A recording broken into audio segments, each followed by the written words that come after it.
Welcome to Fun Facts Daily, your source for just the good stuff. Monday through Friday, we're bringing fun facts and news you can use, all carefully curated to uplift and inform. So give yourself a break, relax, and learn something awesome in just a few minutes every day. Hi everyone, I'm Kyle Wood, and today we'll be learning a bit about apples. So I guess I should say right off the bat, if you're listening to this on Apple Podcasts, be sure to hit that follow button and please leave a kind rating or review to help others discover the show. Now, as a teacher, I know thinking critically is an important habit for lifelong learners to keep themselves mentally fit. So before we get into the facts, let's warm up our brains with a little challenge to see if you can tell truth from fiction. Consider this. Some people say that finishing a meal with an apple will clean your teeth so effectively as to render brushing unnecessary. It sounds sweet, but could that possibly be true? We'll find out at the end of the episode.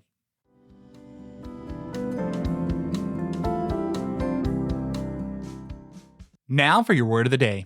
Our word for today is pomology. Pomology. Pomology is the branch of botany that studies fruit and its cultivation.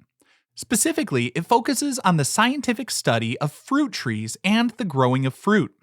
This field involves understanding the classification of fruit types, the factors that influence fruit development, and best practices for cultivating orchards to maximize yield and quality.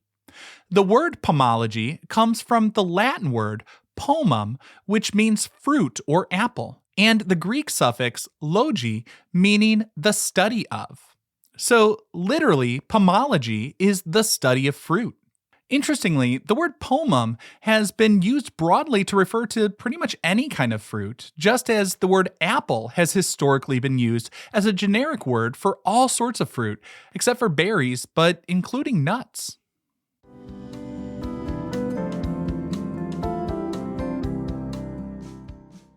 Time for your daily high five, our top 5 fun facts about apples.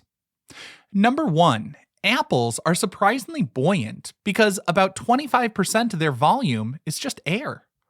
The cellular structure of an apple, with its high water content and numerous small air spaces, makes them very buoyant. While about 80 to 85% of an apple's weight comes from water, about 25% of its volume, or the space that it occupies, is just trapped air. This trapped air helps to keep the apple crisp and light, contributing to the satisfying crunch when you bite into it. The air is distributed throughout the entire apple, creating tiny pockets that reduce the overall density compared to water. This natural design ensures that even a fully ripe apple will readily float when submerged, a property that's been observed and utilized in various ways throughout history, from the simple fun of bobbing for apples to practical transportation across water. Number 2. There are over 7,500 varieties of apples grown worldwide. The vast array of apple varieties means that you could theoretically eat a different kind of apple every day for more than 20 years without repeating. From the crisp, tart Granny Smith to the sweet and juicy Gala, each variety possesses its own unique characteristics. The global diversity is a result of centuries of cultivation, crossbreeding, and adaptation to various climates and soil conditions across different continents. The study and development of these countless varieties falls under the umbrella of pomology, as we discussed earlier. Growers and researchers continuously work to develop new varieties with improved resistance to diseases, better storage capabilities, or enhanced flavor profiles. This ongoing innovation ensures a continuous supply of new apples for consumers, ensuring the ancient fruit will remain a staple of modern diets. Number 3. It takes the energy from about 50 leaves to produce just one apple. Leaves are the primary sites of photosynthesis, where sunlight is converted into sugars that fuel the tree's growth and fruit development. The more leaves a tree has, and the healthier those leaves are, the more energy it can generate to produce bountiful harvests of fruit. And this is why proper tree care, including adequate sunlight, water, and nutrients, is crucial for apple orchard productivity.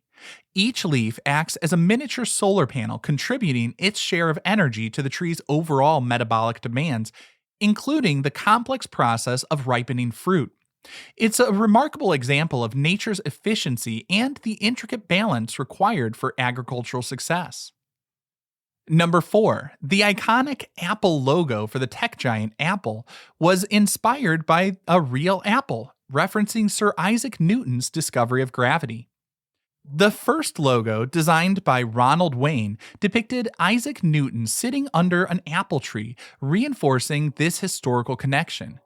If you think about it, there's something brilliant about that connection because Newton's laws and theories were revolutionary and allowed people to reach much deeper levels of understanding of the world. But gravity also clicks with people and just makes intuitive sense. Much like Apple computers offer tremendous potential for power users, but they're also just simple and intuitive for the rest of us. The modern, simplified bitten Apple logo was introduced by Rob Janoff in 1977. It quickly became one of the most recognizable corporate symbols globally.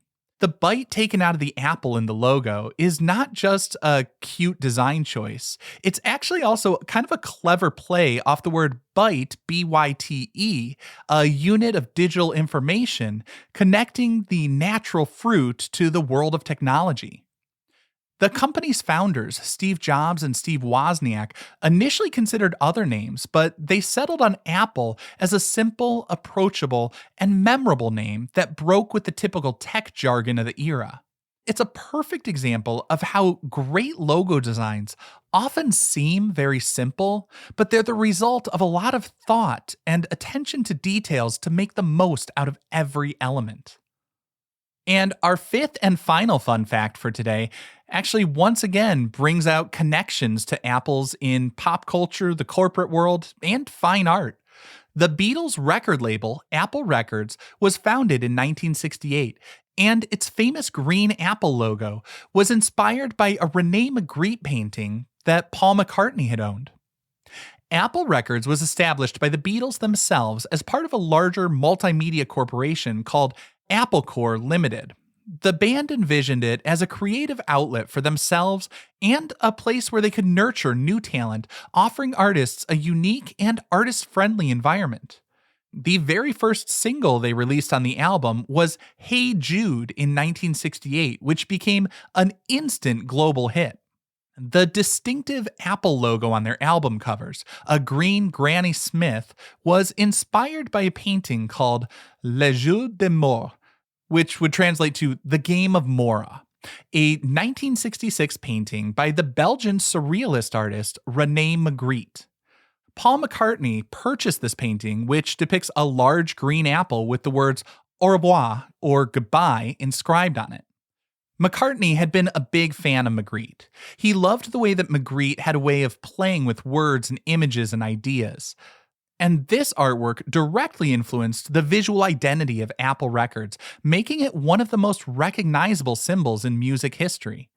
Another delightful little detail in their design, they put an image of an apple sliced in half on the B-sides of albums. And I guess I should explain for those who aren't used to physical media, records would have two sides to them.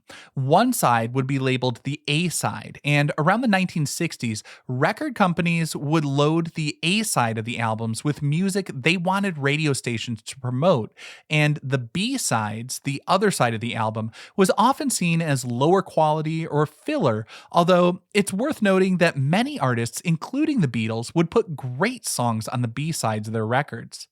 Today, artists will still often refer to B-sides when they release some bonus material like demos, alternate versions, or previously unreleased songs from another period in their career.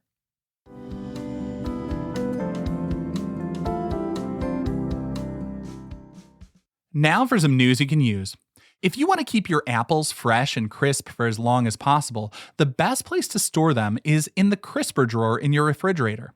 Apples ripen much faster at room temperature, about 6 to 10 times quicker, due to the ethylene gas they naturally emit.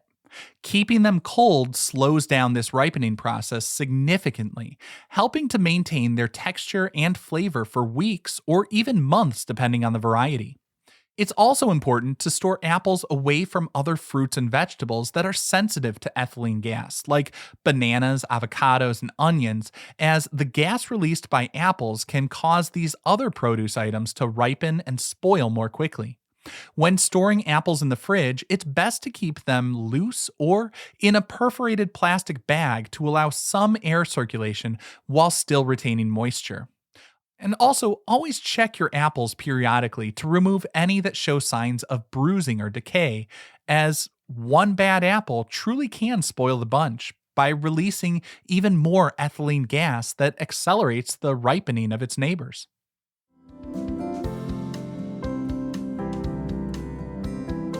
Now for the moment you've been waiting for.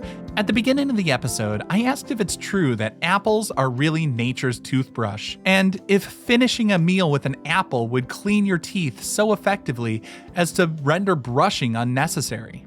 Well, that's a fallacy. While apples are sometimes called nature's toothbrush due to their fibrous texture and ability to stimulate saliva production, they are not a substitute for an actual toothbrush.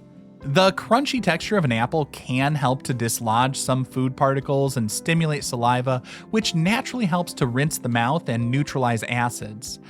Unfortunately, apples also contain natural sugars and acids that, if left on the teeth, can contribute to tooth decay. The mechanical action of a toothbrush with toothpaste is far superior in reaching all surfaces of the teeth and removing sticky plaque and bacteria. So, while an apple is a healthy snack, it's essential to continue with your regular brushing and flossing routine for optimal oral health. Now, I hope you enjoyed learning a bit about apples with me today. Be sure to tune in every weekday for even more fun facts. Fun Facts Daily is an Airwave Media podcast. It was written, recorded, mixed, and edited by me, Kyle Wood. Thanks for sharing a part of your day with me. Be sure to follow Fun Facts Daily on your favorite podcast app so you can keep the good stuff coming your way every day. And if you like the show, please do me a favor and leave a kind rating, review, or just tell your friends about it.